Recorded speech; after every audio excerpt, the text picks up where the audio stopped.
Umetaja kuhusu mikopo ya wafanyabiashara wadogo kutoka katika benki hizi. Mwongozo wenu ni upi katika riba, kwa sababu kumekuwa na malalamiko kutoka kwa baadhi ya wafanyabiashara kuhusiana na riba wanazotozwa na hizi benki? Sasa riba inapoenda kwa mtu ina vigezo mbalimbali. Kwa sababu benki yenyewe inatafuta fedha kutoka vyanzo tofauti tofauti. Inaweza kukusanya fedha kutoka hasa kwenye amana, zile deposits. Ndio maana utaona benki zinazunguka mitaani, vijijini kutafuta watu wanaweza kukopesha. Lakini tumeona mfano benki inaweza ikaenda kukopa either ndani au nje kwa kutumia instrument tofauti. Tumeona benki nyingine zinatengeneza labda corporate bond. Sasa akitengeneza ile corporate bond, unaona kwa mfano kuna baadhi ya benki mwaka jana zimetengeneza labda kama TCB. TCB ilikuwa na bond. CRDB ilitengeneza bond. Tumeona mfano NMB ilitengeneza bond. Lakini zote utaona bondi zao kwa mwaka wanaenda kama asilimia kati ya 10 mpaka 12. Sasa kama yeye anapata fedha kwa asilimia 12 kutoka kwa wananchi walioenda kuwekeza kwake, yeye akienda kuzikopesha obviously atakopesha kwa zaidi ya asilimia 12. Lakini wakati huo utakuta kwa mfano nyinyi mna uwezo wa kudhibiti isiende labda kwenye asilimia 15 16. Sasa kwanza mifumo ya usimamizi wa hizo riba tunatumia mifumo ya soko. Tukumbuke kwamba tangu mwaka 92 Tanzania ilikubali kutumia mfumo wa soko. Sasa mfumo wa soko unaendana na baadhi ya principles. Kwa hatuwezi tukaenda tukaambia we benki fulani shusha weka 9%, hapana. Na isipokuwa kuna vivutio mbalimbali kulingana na madirisha. Ndio maana kwa mfano Benki Kuu tulitengeneza dirisha maalum la kusapoti shughuli za kilimo, ambalo tulisema benki itakayoanzisha dirisha tutaisapoti, tuipunguzie statutory minimum reserve, ambao ile sasa akiwa na kila akiba anazokusanya kuna fedha anazotakiwa kuzibakiza Benki Kuu kama kigezo kimojawapo in case pakitokea hatari yote, mtu akihitaji kudraw zile fedha wasiishiwe. Kwa hiyo kulingana na ule ukomo tulitengeneza dirisha maalum. Hiyo sasa tunaifanya inakuwa ni mojawapo ya sera za kifedha. Kwa hiyo tuliyopunguzia statutory minimum reserve kwa 1% ili apate fedha za kuweza kukopesha. Lakini anapoenda kukopesha tulipa sharti kwamba lazima apunguze riba nayo iwe chini. Lakini tulitengeneza fedha nyingine kutokana na mapato yetu ya uwekezaji. Tulipata faida tukasema tutatenga trilioni 1 kwa benki itakayokuwa ina vigezo fulani ikitaka kukopesha watu wanaofanya biashara labda au wanaotaka kuwekeza kwenye kilimo, inaweza ikapata zile fedha na tunawapa kwa 3%. Lakini zile 3% anatakiwa achanganye na za kwake, halafu ashushe riba awakopeshe kwa single digit. Manake chini ya 10%, yani single digit ile taraki moja ya riba ambayo wengi nimeona wamefanya kwa 9%. Sasa kwa sababu anachanganya na za kwake, inawezekana za kwake ameuza bond kwa 12%, akaja akachukua na hizi za 3%, akichanganya atatoa kwa angalau 8 9, naye anapata kitu kama faida kidogo pale ya kumwezesha. Kwa sisi tunazingatia kwamba hatuna kwamba yani hatujaweka kiwango cha ukomo kwamba wewe kopesha kwa 15%, hapana. Pale akishachukua hizo fedha Benki Kuu au amekopa kutoka vyanzo mbalimbali au amepokea deposit kutoka kwa wadau, anaziunganisha pamoja, zinakuwa ndio fedha za kukopeshea. Sasa anapoenda kukopesha kuna vigezo ambavyo vipo, ni vya kitaalamu, ni vya kawaida. Atakufanyia assessment. Kama taarifa zako za kukopesheka ziko vizuri, anaweza akakopesha labda hata kwa asilimia labda 13 14. Tumeona kuna watu bado wanapata mikopo mpaka asilimia 14. Lakini akifanya riski assessment akakuta wewe una hatari, sehemu unazokopa unakuwa haurejeshi, lazima ataweka gharama fulani ya kuendelea kukufuatilia, kwa sababu anapokuja kufuatilia haji anatumia muda, anatumia labda mafuta, lazima zile gharama tazifactor in kwenye ule mkopo wako. Anaweza ataka kukopesha kwa 18%. Lakini tumeona baadhi ya watu wanakuwa hata hawana taarifa au hawana hata andiko la mradi. Ukienda tu bana, mimi nimekuja benki hapa, hodi karibu, naomba mnikopeshe, shilingi ngapi? Naomba milioni 100 za nini? Nataka nitengeneze mradi. Leta andiko, sina. Itabidi sasa wao watumie ma consultants wale wataalamu wao watakuandikia andiko na zile gharama za kulipa a consultant utazigharamia wewe, kwa sababu umeenda tu mikono mitupu. Kwa hiyo kuna vigezo, ndio maana tunatoa elimu ya fedha. Tumekuwa na madarasa mengi ya elimu ya fedha kwenye maonesho tofauti tofauti. Nilitembelea mfano kipindi cha maonesho 88 mwaka jana. Tumeona watu zaidi ya 5,000 walitembelea mabanda kwenye banda la Benki Kuu. Nilikuwa pale Sabasaba Dar es Salaam. Karibu watu 8,000 walitembelea banda la Benki Kuu. Lakini walikuwa napewa elimu. Sasa inategemea huyo mtu amepita akapata elimu gani. Sababu sisi tunakava mambo mengi ya kiuchumi. Kuna watu walienda kwenye elimu ya mambo ya uwekezaji wa hizi hati fungani na dhamana za serikali, wakaona wametosheka akaondoka. Kuna watu walienda akapata elimu ya masuala ya fedha kwenye elimu uwekezaji na masuala ya elimu jumuishi, nao walipata elimu akaondoka. Ndio maana sisi kama Benki Kuu, kwa sababu tunasimamia masuala yote ya ujumuishi wa huduma za kifedha nchini, mwaka 2023 tulifanya tathmini na tukajiridhisha kwamba bado kiwango cha uhitaji wa elimu ya fedha kiko chini. Solution tulizokuja nazo, japokuwa tunaendelea kutoa elimu, tulikuja na miongozo miwili. Tunaita ni mitaala. Tulitengeneza curriculum ya elimu ya fedha katika mifumo rasmi ya elimu.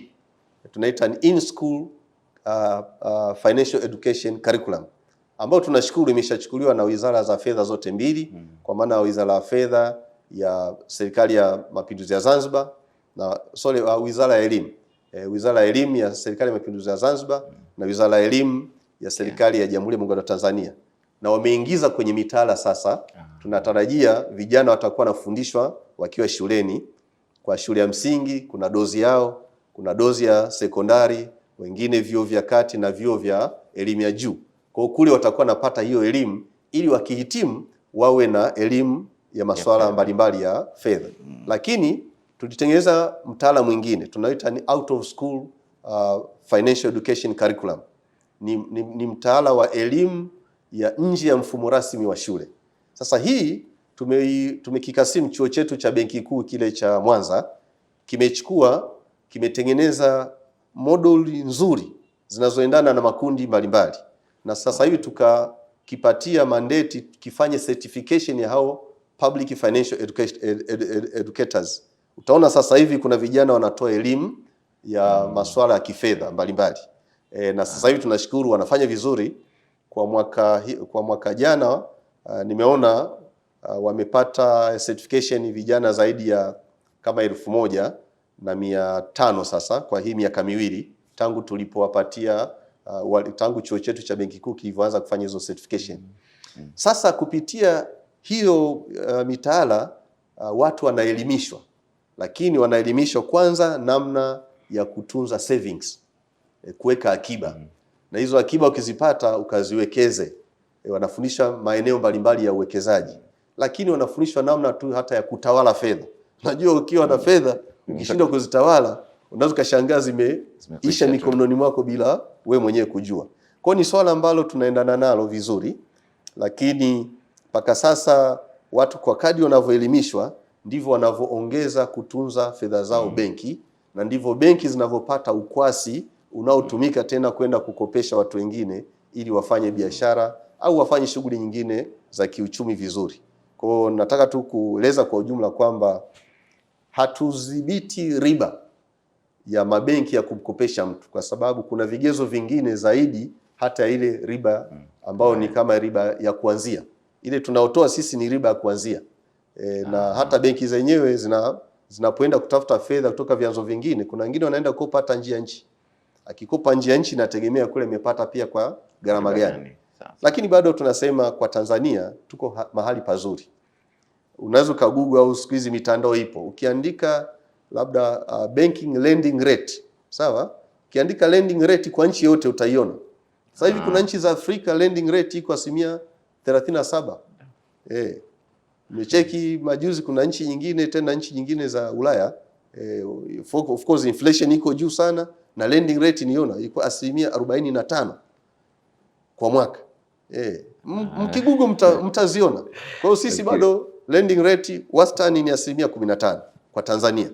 Hapo sasa hiyo 15 tukisema wastani, tumeona kiwango cha chini ni 9%, hasa kupitia lile dirisha ambalo tumetoa incentive na wakati mwingine tunatoa fedha zetu kuwawezesha ili wakopeshe kwa gharama ndogo, lakini kwa viwango vya juu naona vinaenda mpaka around 18% kwa watu ambao wamewafanyia tathmini wakaona aidha wana hatari fulani ya kutokopesheka. Na pia labda nitoe wito kwa Tanzania kuhakikisha kwamba ukitaka kukopa basi ujiandae, uwe umeandaa andiko lako la mradi na uwe umelitengeneza vizuri, lionyeshe kwamba ule mradi utakuwa na faida, kwa sababu pia kama andiko la mradi linaleta wasiwasi wa faida, manake huo mradi una riski. Katika ile riski itabidi ile benki ili kukopeshe itaongeza gharama za kukufuatilia na riba ndio inakwenda na riba. Sasa zile gharama ndio riba yenyewe. Zile gharama wataziingiza huko kwa sababu ndio itakuwa riba. Lakini kwa ujumla nadhani sisi kama Benki Kuu tuna initiatives nyingi za kupunguza gharama. Ndio maana kwa mfano mtaona tumekuwa tunatangaza hata kwenye vyombo vya habari. Kuna kitu tunakiita price comparator. Ni bei za kuwajulisha washiriki au wawekezaji au wakopaji au kujulisha umma kwamba gharama za kukopa kwenye benki 1, 2, 3 ziko hivi. Kwa hiyo tunakuwa tuna compare. Zile sisi tunafanya ni gharama zote. Utakuta kama ni gharama za ATM. Kota iliyopita tulitangaza na bado tutaendelea kuwa tunatangaza ili mtu akihitaji huduma awe anaweza kulinganisha kwamba ATM hii gharama zake ni hizi, ATM hii ni gharama zake ni hizi. Hata kwenye mikopo kwamba kama ni mkopo wa mwaka moja fulani anachaji asilimia hii, fulani asilimia hii, fulani asilimia hii. Kwa hiyo tunazirenki zote kwa pamoja ili mtu apate tu elimu. Unajua tunasema elimu, ukiwa na elimu inakufungua mawazo, na ukiwa na zile taarifa zitakupa fursa ya kujua kwamba sasa nikakope kwa nani na nikakope kwa viwango vipi, kuweza kufanya uamuzi. Inakupa fursa kufanya uamuzi sahihi. Muda unatutupa kidogo mkono. Tuzungumzie masuala ya cryptocurrency. Najua Tanzania haijatambua, lakini ukiangalia harakati na hasa vijana wamewataja hapa wengi, kuna harakati zinaonekana nyingi zinatokea Tanzania. Kuna mpango kuirasimisha cryptocurrency, na tunawalinda vipi watu ambao sasa hivi wameingia katika biashara hizo? Asante sana mtangazaji. Nadhani swala la cryptocurrency, najua vijana wanaweza kaenda kwenye kitu hata bila kufahamu kwa undani wake. Tumeona zimekuwepo biashara mbalimbali, nyingine zikiwa sahihi, nyingine sio sahihi kulingana na vyanzo. Lakini kwanza tuelewe cryptocurrency yenyewe, hata chimbuko lake. Unajua ni fedha za kidijitali ambazo zilianzishwa ili kubypass au kwenda nje ya mifumo rasmi ya udhibiti ambayo inasimamiwa na serikali au taasisi zinazotambulika kimataifa. Sasa taasisi zinazotambulika ni kama hizi Benki Kuu ndio zimepewa dhamana kisheria kwamba zitasimamia masuala yote ya uchapaji na usambazaji wa fedha, ambayo ndio kitunza thamani, na fedha ndio inayotumika kama kigezo cha tunaita ni medium of exchange. Sasa kwenye hizi sarafu za kimtandao zipo za aina tofauti tofauti. Kuna hizi za cryptos, tumeona kama zina majina tofauti. Mpaka zipo sasa hizi kama za kwenye bitcoins, zipo za stable coins na hizi nyinginezo, lakini zote ukiziangalia inategemea nani aliyeitoa. Sasa kiuchumi hatari yake ni pale ambapo kwa mfano sisi tunavyochapisha shilingi ya Tanzania. Tukichapisha tunaingiza shilingi ya Tanzania kulingana na shughuli za kiuchumi zilizotekelezwa kwenye uchumi wa Tanzania. Lakini wakati huo siku mtu akihitaji ile shilingi yake anaweza akaja kuipata Benki Kuu. Sasa hatari iliyopo kwa hao wanaotengeneza hizo labda cryptos, wao wanakuwa hawana shughuli za kiuchumi zinazolingana na thamani ya zile coins au cryptos walizoingiza kwenye uchumi. Ndio maana ukitaka kuzipata sasa, ukitaka ku cash out, hauwezi kuzipata. Yaani unaweza kukuta labda kama mimi hapa sina hata labda bilioni kwenye account, lakini nimetengeneza cryptos hata za bilioni 5. Lakini jambo linakuja, tunashauri vipi wananchi wetu au tunaliepuka vipi? Ndio maana sasa ninasema kwamba tumekuwa tukiwashauri kwanza wasijihusishe nazo, kwa sababu lina vihatarishi vingi kuliko faida.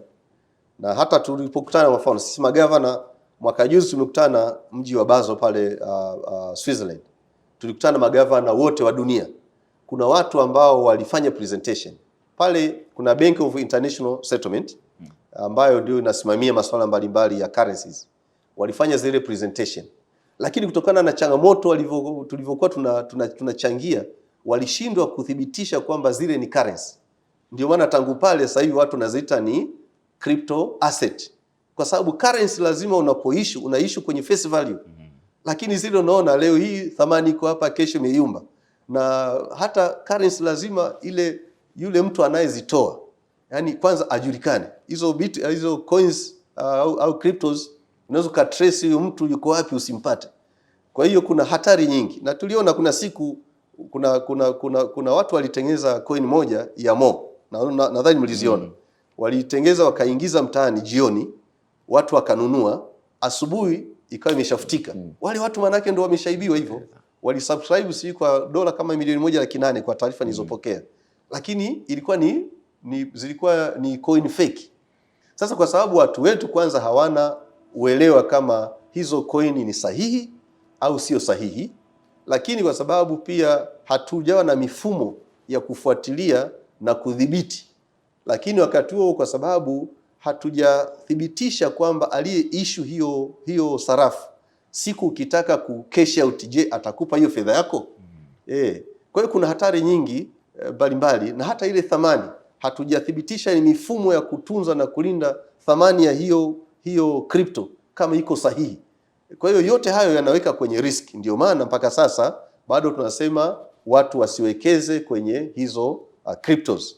Tuko kwenye mchakato, tumeshafanya tathmini ya kina na tumeunda timu yetu ya wataalam na steering committee ya udhibiti na usimamizi wa hizo fedha za kimtandao ambazo tumeanza kuandaa kama mwongozo, na sheria itakuja mbele ya safari. Kwa hiyo tutatengeneza sheria na kanuni zake na miongozo ya namna gani tuweze kusimamia na kudhibiti, ili pale inapotokea basi kama labda pata kuwepo hatari mbalimbali, watu waendelee kuchukua hizo hatari na kujiepusha katika ushiriki. Lakini pale ambapo labda watu inawezekana wamewekeza, kwa sababu zile zinauza kimtandao na kupitia mitandao dunia tunasema ni kama kijiji. Kuna nchi ambazo labda wameziridhia, mtu wa Tanzania anaweza akawekeza kule, tuangalie namna gani ya kumlinda ili hata ile thamani asije kupoteza. Lakini kwa sababu watu sasa, mtu inabaki ni hiari yake mwenyewe, sisi tunachofanya ni kuendelea kuelimisha watu kwamba ni hatari kubwa kuwekeza kwenye maeneo hayo. Najua unavotoa hatari, kitu kama hakijahalalishwa ni kitu cha kuogopa. Ni sawa na serikali inavotoa hatari labda kwa vijana kujishirikisha kwenye madawa ya kulevya, au labda watu kushiriki labda kwenye baadhi ya vitendo viovu vya ukahaba na nini. Kwa hiyo ni hatari ambazo zinaendelea, ambazo serikali, sisi kama wasimamizi kwenye sekta bado tunasema ni hatari kuwekeza au kushiriki kwenye hizo cryptos, kwa sababu bado hazitambuliki na bado zina vihatarishi vingi. Na kama nilivyokuambia, hata udhibiti wake, na siku ukitaka kuzichukua hauwezi kaenda kudraw ukapata kwa thamani ile. Na najua hatari kama nilivyosema, kwa mfano itokee watu wote wanaotaka walionunua au kuwekeza kwenye hizo cryptos wakataka kwenda kudraw na kuhakikishia, hawawezi kupata hizo fedha kwa thamani ile iliyopo. Kwa hiyo ni kama kiini macho, kwa sababu hakionekani. Unaweza kaambiwa leo hii bwana zimepanda thamani. Sasa zimepanda thamani kwa formula ipi? Tofauti na huku ambapo sisi tuna mifumo kama dola kwenye ile interbank foreign exchange market, ile IFM, kuna formula ambazo zipo, na formula hizo zinasimamiwa na shirika la fedha la kimataifa, ni IMF. Kwa hiyo zinatumika Tanzania na zinatumika nchi nyingine zote. Kwa hiyo huko kwenye Bitcoin, kwenye cryptos bado kuna changamoto. Ni sawa na forex. Kuna watu vijana wanaoingia kwenye forex trading. Ile ni kama kamari ya kimtandao. Sasa kuna watu wengi wamepoteza fedha, lakini anakuwa amepoteza kwa sababu ameenda kuweka kwenye kitu ambacho hakina mifumo ya usimamizi. Wengine wanadanganyana kwamba okay, sasa hapa ndo tunakaribia kula kabisa, kwa hiyo sasa inaofuata huyu akiliwa mimi naweka. Lakini ukiweka pale, kwa sababu iko kimtandao, inaonekana dunia nzima. Hauwezi kujua ile sekunde unayo place wewe uweze kuwekeza, nani amewekeza katika labda nusu ya sekunde iliyokutangulia. Kwa hiyo uwezekano kwamba utawini unakuwa haupo. Lakini ukishaliwa ndo zimepoteza hivi. Kwa bado tunaendelea kuwashauri watu wasiende kuwekeza kwenye maeneo kama hayo kwa sababu yana hatari kubwa, lakini tunaendelea kuwasisitiza wajitafutie maeneo sahihi na salama ya uwekezaji, na tunaendelea kuwasihi waendelee kufuatilia na kujielimisha, kwa sababu elimu ya mambo ya kifedha itaokoa zaidi fedha zao na kuhakikisha wanapata manufaa katika uwekezaji wa aina tofauti tofauti kulingana na fedha walizozipata kwa jasho lao, badala hizi ambazo wakiwekeza kwenye maeneo hatari fedha zitapotea na hawatakuwa na namna ya kurecover, na bado wanaweza wakaendelea kupata madhara mengine zaidi hata mbele ya safari. Gavana, nashukuru sana. Nafikiri umetoa elimu ya kutosha sana hapa. Na nadhani kuna mambo mengi sana ya kuzungumza, na tukiendelea hapa tutamaliza leo, lakini nashukuru sana kwa muda wako. Karibuni sana. Tupo mwaka wa mbele. Imewashika.